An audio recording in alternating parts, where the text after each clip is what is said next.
Hey, what's up there, Coyotes? This is Mr. Satilli bringing you a quick instructional video on how to make a double line graph from your data in our Rise of Temperature lab from Block Day this week.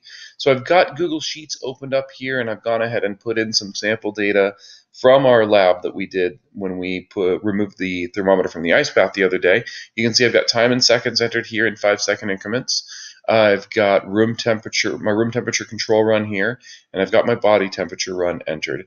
And what we're going to want to do to make a graph out of this is we're going to click and drag and select the data that we want to turn it into a graph. And you want to be sure that you only select the data that you want it to graph. Don't select any blank cells.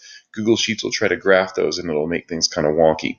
We're going to want to find this button over here that looks like a picture. It's called Insert Chart. And this is your friend, and this is the key to making a really neat looking graph that has all of the different elements of Sultan.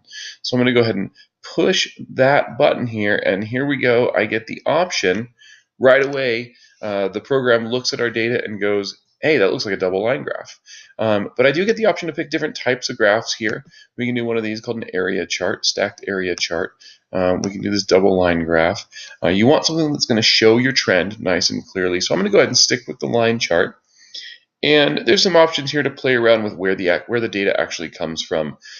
You can do that maybe for more advanced users. For this case, it looks pretty good. So I'm going to go ahead and go to the Customize feature over here. And then in the Customize feature, this is where you can play around to make sure that your graph looks exactly like you want it to be for including into your report. So you're going to go ahead and click on Chart Style, and you can play around with some of those options. You can decide if the line is smoothed or not. You can maximize the chart, which I don't like. I like having a little boundary around there. You can play with fonts that are used here in your graph. So you play around with chart style. Under chart axes and titles, this one's really important because what you can do here, you'll notice in this graph, I have a label for time and seconds, label in units on my x-axis, but my y-axis over here doesn't have one.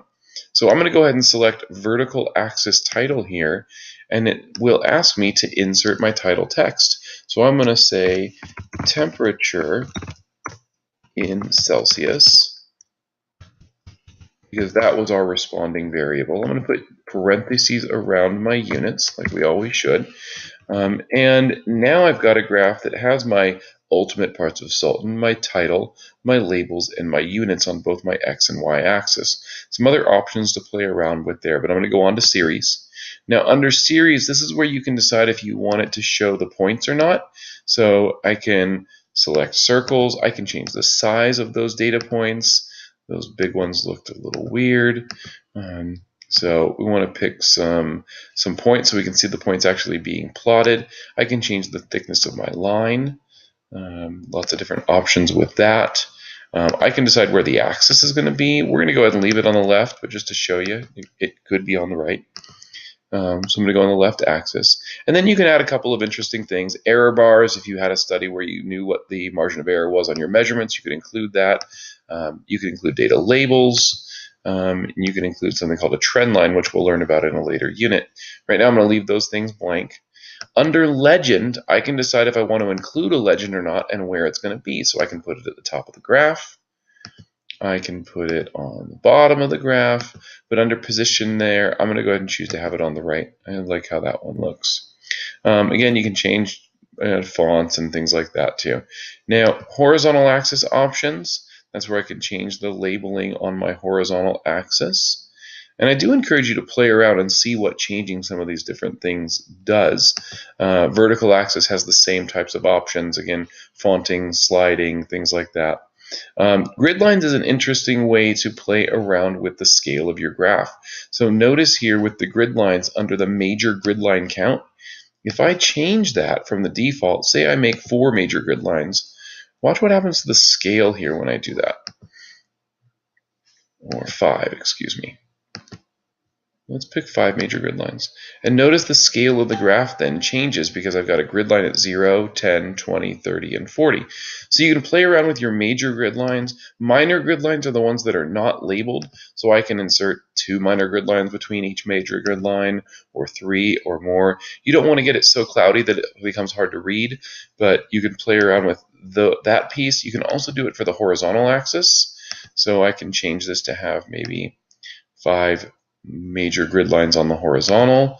I kind of liked that done by the machine for me, so I'm going to leave that on auto. And then once you have all of this done, you just go ahead and X out of this, and you've got yourself a nice graph that follows Sultan. It's been scaled for me. It's got labels, units, my title's up there. You know those points are plotted accurately and neatly because that's handled by the computer. And then what you can do is you can copy this chart right here, and then you can go and paste it into a lab report or something else that you're working with when you go to present your results and share the results of your experiment. So I hope that helps. Feel free to pause, watch, rewatch the video, but that's the process I want you to engage in as you're going about making your graph for this project. Thank you very much, and happy graphing.